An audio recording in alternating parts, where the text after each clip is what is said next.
Welcome प्यारे बच्चों। तो आज हम इस वीडियो में कक्षा 11वीं और 12वीं की पाठ्य पुस्तक अभिव्यक्ति और माध्यम से एक ऐसे टॉपिक पर चर्चा करेंगे जो कक्षा 12वीं की बोर्ड परीक्षा में अक्सर पूछा जाता है। तो अगर आप इस वीडियो को देख रहे हो तो इस प्रश्न को अभी के अभी याद कर लो और मैं आपको गारंटी देता हूं कि इस वीडियो को देखने के बाद मैं आपको यह प्रश्न याद करा चुका हूंगा। तो चलिए इस चैलेंज को लेते हैं और वीडियो को शुरू करते हैं। तो प्रश्न है, उल्टा पिरामिड शैली किसे कहा जाता है? अक्सर ये प्रश्न बार बार और हर साल बोर्ड परीक्षाओं में आ ही जाता है। उल्टा पिरामिड शैली किसे कहा जाता है? तो दिमाग में याद कर लीजिए, उल्टा पिरामिड शैली क्या होती है? ये उल्टा पिरामिड शैली तो आप इसको पॉइंट में लिखेंगे। कई बच्चे मुझसे पूछते हैं कि सर क्या हम आंसर को पॉइंट में लिख सकते हैं? तो आप बिल्कुल लिख सकते हैं। सीबीएसई ने जो सैंपल पेपर जारी किया है, सीबीएसई का जो हर साल हिंदी का सैंपल पेपर आता है, हर सब्जेक्ट का आता है, जो सीबीएसई एग्जाम से पहले ही जारी करता है। इस बार तो काफी पहले वो पेपर आ गया था, तो आप उसकी आंसर की देखना जो सीबीएसई ने खुद दी है। तो सीबीएसई ने भी आंसर पॉइंट में लिखे। तो ऐसा बिल्कुल नहीं है कि आप पॉइंट में नहीं लिख सकते। मुझे तो पॉइंट में लिखना बहुत ही अच्छा लगता है। ऐसे में जो प्रेजेंटेशन होती है वो बहुत ही अच्छी होती है और सटीक मार्क्स मिलते हैं। तो उल्टा पिरामिड शैली किसे कहते हैं? तो इसमें आपको 3 पॉइंट याद रखने। कितने पॉइंट याद रखने? 3 पॉइंट। सबसे पहला पॉइंट है, उल्टा पिरामिड शैली समाचार लिखने की एक शैली है। उल्टा पिरामिड शैली समाचार लिखने की एक शैली है। याद हो गया पहला पॉइंट? उल्टा पिरामिड शैली समाचार लिखने की एक शैली है। तो ये तो आप समझ गए होंगे कि जो ये उल्टा पिरामिड शैली है ये समाचार लिखने की एक शैली है। क्लियर हो गया पहला पॉइंट? याद कर लीजिए अभी के अभी। उल्टा पिरामिड शैली समाचार लिखने की एक शैली है। उल्टा पिरामिड शैली समाचार लिखने की एक शैली है। याद हो गया? मैं इतनी बार इसलिए बोल रहा हूं कि वीडियो दोबारा हमने नहीं देखना है, ठीक है। दूसरा पॉइंट जो कि सबसे इंपॉर्टेंट है, जो इसकी डेफिनेशन भी है, इसकी परिभाषा भी है, इसमें पहले महत्वपूर्ण समाचारों को लिखा जाता है। इसमें पहले महत्वपूर्ण समाचारों को लिखा जाता है और बाद में कम महत्वपूर्ण समाचारों को लिखा जाता है। यानी कि जो इंपॉर्टेंट न्यूज है वो पहले लिख देनी है और बाद में कम इंपॉर्टेंट न्यूज लिखनी है। समझ में आ गया? इसमें पहले महत्वपूर्ण समाचारों को लिखा जाता है और बाद में कम महत्वपूर्ण समाचारों को लिखा जाता है।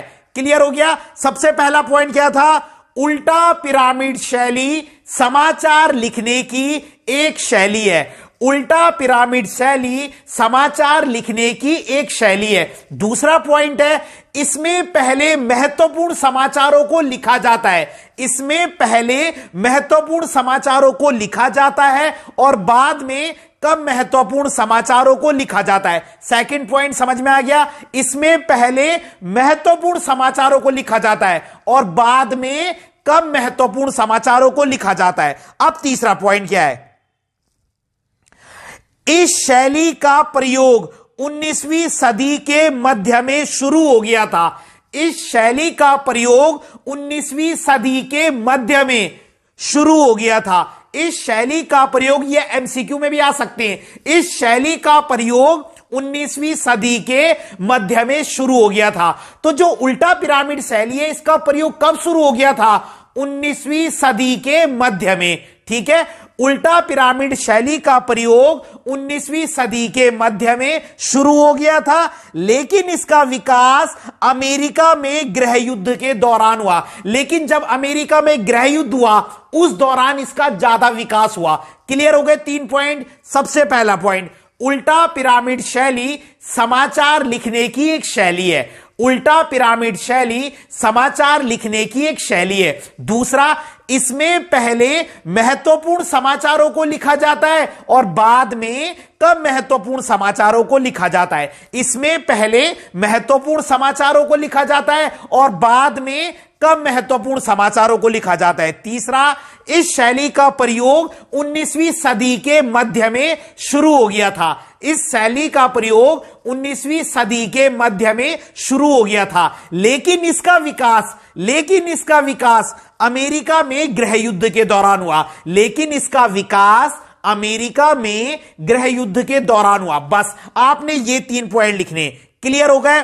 उसके नीचे आपने ये वाला डायग्राम बनाना है, त्रिभुज को आप उल्टा कर देना, तभी इसका नाम है उल्टा पिरामिड शैली। ऐसे आप बराबर बनाएंगे तीनों को, ठीक है, ऐसे करके जैसे त्रिभुज होता है नीचे की तरफ उल्टा कर देना है, तभी इसका नाम है उल्टा पिरामिड शैली। पिरामिड को उल्टा कर देना है। क्लियर हो गई बात? देखिए, समझ गए ना आप? इसका डायग्राम इस तरीके से ऐसे स्केल से बनाना है आपने, ऐसे, डन। और उसके बीच में उसको 3 हिस्सों में बांट देना।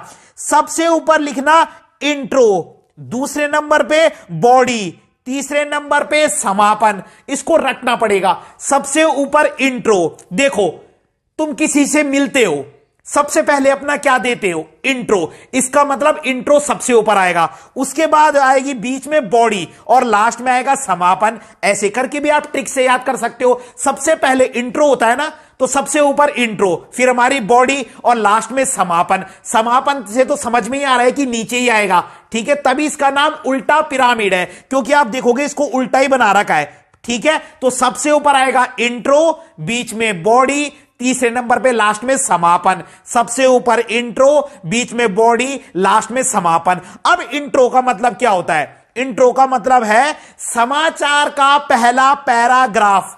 इंट्रो का मतलब होता है समाचार का पहला पैराग्राफ, जिसमें हम महत्वपूर्ण खबरें पहले ही लिख लेते हैं। मैंने बताया ना उल्टा पिरामिड शैली में क्या होता है, इसमें पहले महत्वपूर्ण समाचारों को लिखा जाता है और बाद में कम महत्वपूर्ण समाचारों को। तो इंट्रो का मतलब है समाचार का पहला पैराग्राफ। रट लो, इंट्रो का मतलब है समाचार का पहला पैराग्राफ। इंट्रो का मतलब है समाचार का पहला पैराग्राफ। बॉडी का मतलब है समाचार का विस्तार। फिर उस समाचार को आप डिटेल में करेंगे हम, ठीक है, बीच में उसके बारे में डिटेल में पढ़ेंगे, ठीक है। तो बॉडी का मतलब है समाचार का विस्तार।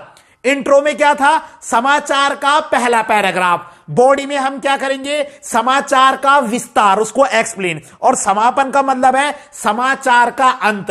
देखो कितना सरल है। इंट्रो का मतलब है समाचार का पहला पैराग्राफ, समाचार का पहला पैराग्राफ। बॉडी का मतलब है समाचार का विस्तार, समाचार को एक्सप्लेन करना है, समाचार का विस्तार। और समापन का मतलब है समाचार का अंत। बस कंप्लीट हो गया उल्टा पिरामिड शैली। फुल मार्क्स मिलेंगे अगर आप इतना लिखेंगे और ऐसे लिखेंगे, तो 100% फुल मार्क्स मिलेंगे। और बहुत ही इंपॉर्टेंट क्वेश्चन है, अभी याद कर लीजिए। तो अगर आपको वीडियो पसंद आई हो तो लाइक कीजिएगा, कमेंट कीजिएगा और वीडियो को अधिक से अधिक शेयर जरूर कीजिएगा। धन्यवाद।